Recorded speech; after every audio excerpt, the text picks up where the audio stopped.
نحمدہ ونصلی ونسلم علی رسولہ الکریم اما بعد۔ آج کے درس قرآن کا عنوان ہے اعتکاف قرآن کریم کی روشنی میں۔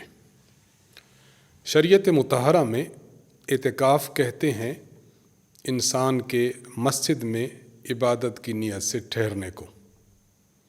چنانچہ علامہ ابن منظور افریقی اپنی کتاب لسان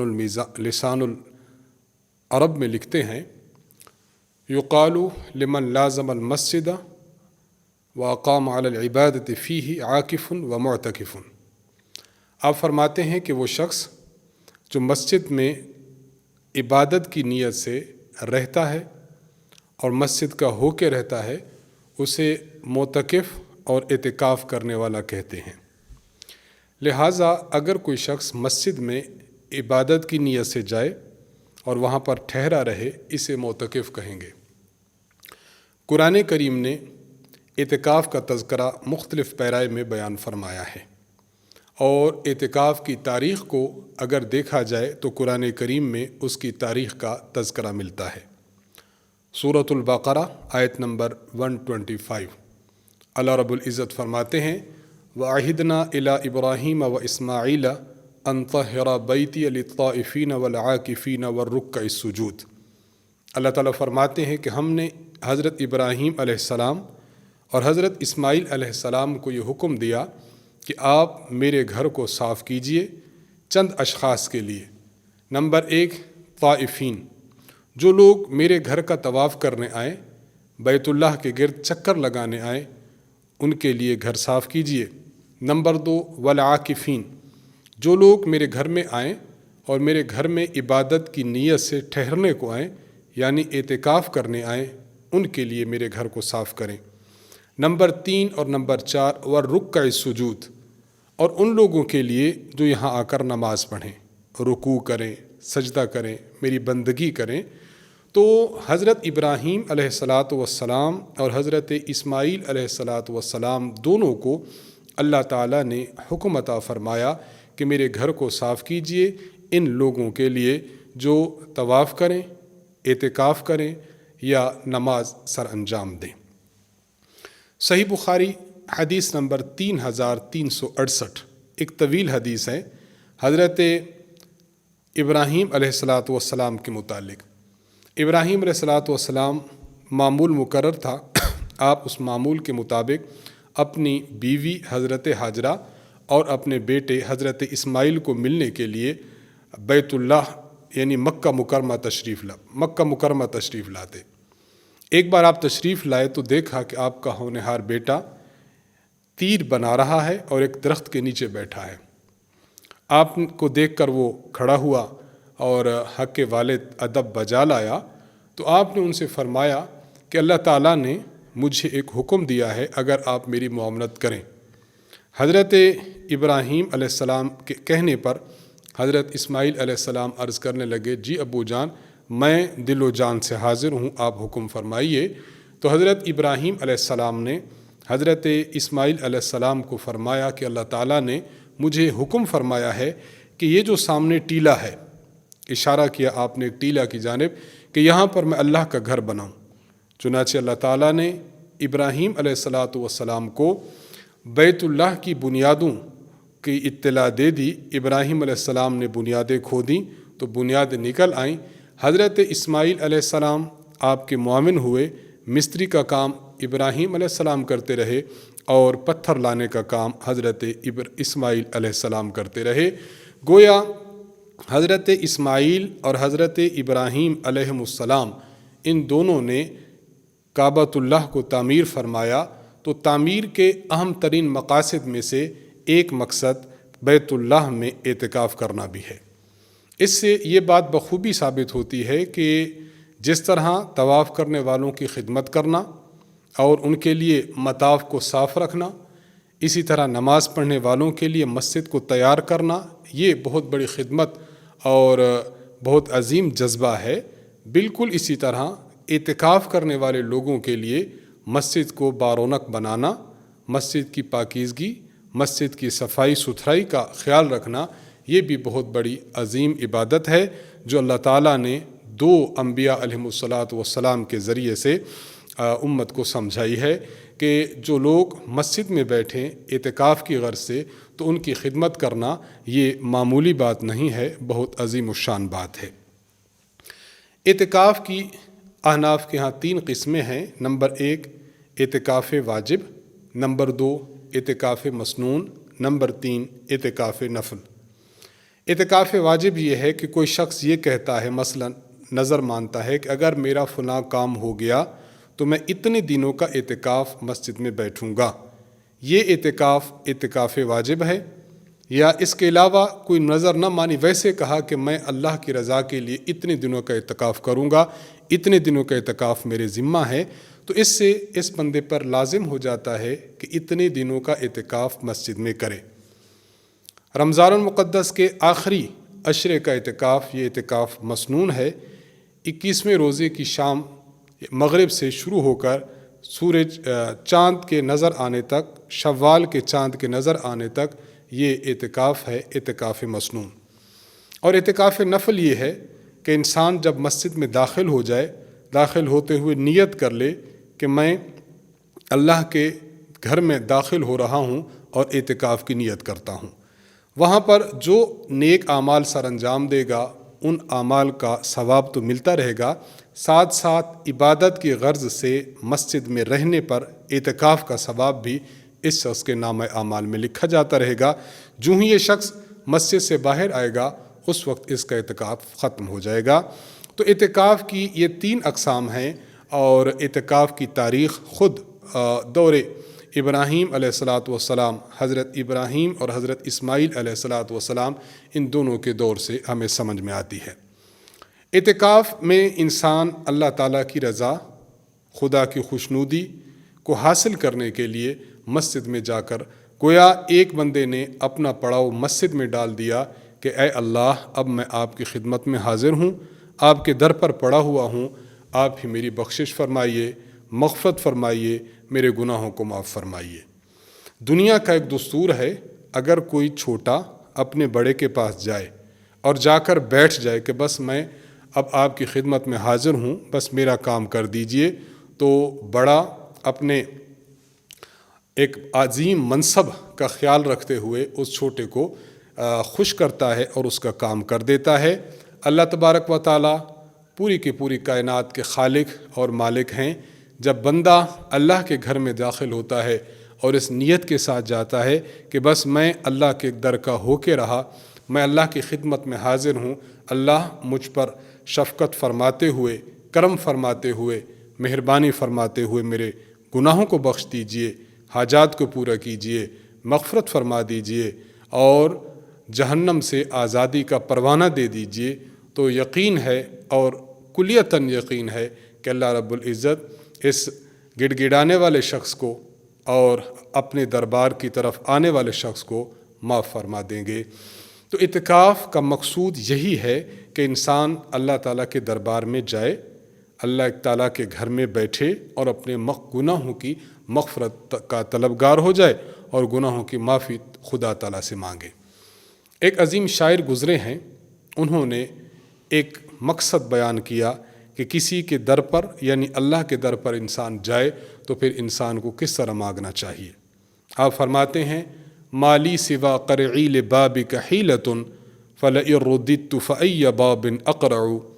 فرماتے ہیں کہ میں آپ کے گھر کے علاوہ، آپ کے دروازے کے علاوہ اور کون سا دروازہ ہے جس کو میں کھٹکھٹاؤں۔ فلئن رددت فأی باب اقرع، اگر میں آپ کے دروازے سے آج تھتکارا گیا، مجھے آپ کے دروازے سے خالی ہاتھ بھیجا گیا، تو مجھے بتائیے کہ میں اور کس کے در پر جاؤں گا۔ یہی جذبات، یہی نیت، یہی خیالات انسان اللہ کے دربار میں لے کر جائے کہ یا اللہ، میں تو اب دنیا کے دھندوں سے، دنیا کے کاروبار سے، شب و روز کی مصروفیت تمام تر ترک کر کے آپ کے دربار میں، آپ کے گھر میں اور آپ کی بارگاہ میں آ چکا ہوں۔ یا اللہ، اب میرے گناہوں کو معاف فرمائیے اور رحمت کے برکتوں کے پروانے میرے نام پر جاری کیجیے۔ تو کچھ بعید نہیں انسان گڑ گڑائے اور اللہ تعالیٰ اس کو نہ دے، ایسی بات نہیں ہے۔ قرآن کریم نے مسجد کے مقاصد میں سے ایک مقصد یہ بھی بیان فرمایا کہ اللہ کے گھر میں آیا جائے اور وہاں پر عبادت کی نیت سے ٹھہرا جائے۔ سورۃ البقرہ آیت نمبر 187، اس آیت اور اس آیت سے پیچھے اللہ تبارک و تعالیٰ نے تذکرہ فرمایا ابتدائے اسلام میں ایک ایسی بات، دو باتیں ایسی ہوا کرتی تھیں، احادیث مبارک میں صحیح بخاری کی حدیث ہے، مثلا غروب آفتاب پر روزہ افطار ہوتا تھا، افطاری کے بعد کھانا پینا اور بیوی سے قربت یہ جائز ہوتی تھی۔ ہاں اگر کوئی شخص اس دوران سو جائے تو سونے سے کھانا پینا اور بیوی کے ساتھ قربت یہ حرام ہو جاتے تھے، گویا نیند آخری حد تھی انسان کے سحری کی۔ اب ایک صحابی ایسے تھے کہ جو دن کو کام کرتے رہے، تھکے ماندے آئے، جب گھر آئے تو کھانے کو کچھ نہیں تھا۔ حضرت قیس رضی اللہ عنہ ان کا نام ہے، اپنی بیوی سے فرمایا کہ میرے لیے جلدی سے کھانا تیار کرو۔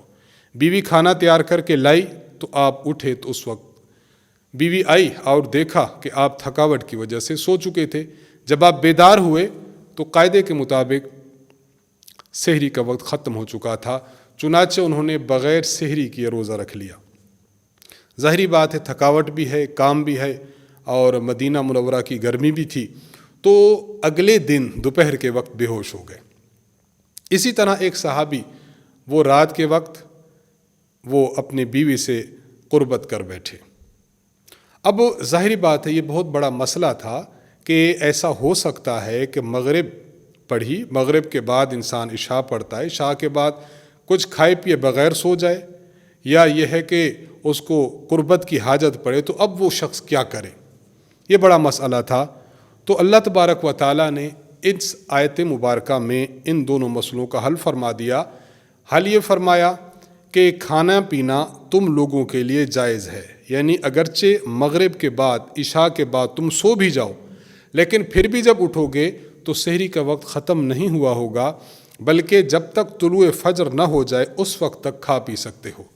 اللہ تعالیٰ کا ارشاد ہے وَكُلُوا وَاشْرَبُوا حَتَّى يَتَبَيَّنَ لَكُمُ الْخَيْطُ الْأَبْيَضُ مِنَ الْخَيْطِ الْأَسْوَدِ مِنَ الْفَجْرِ۔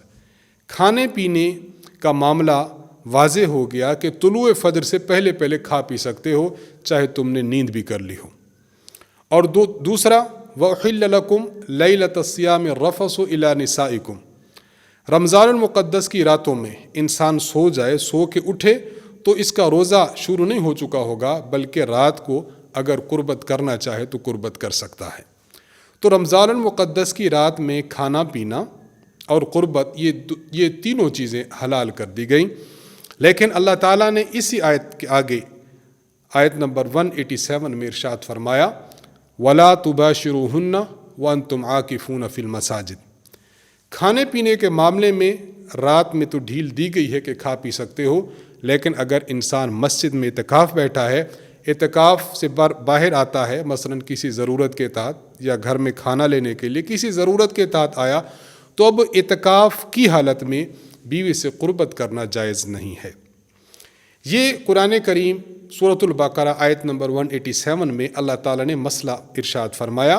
اس سے بھی ہمیں ضمناً یہ سمجھ آیا کہ قرآن کریم نے اس مقام پر بھی اعتکاف کی بات کی ہے۔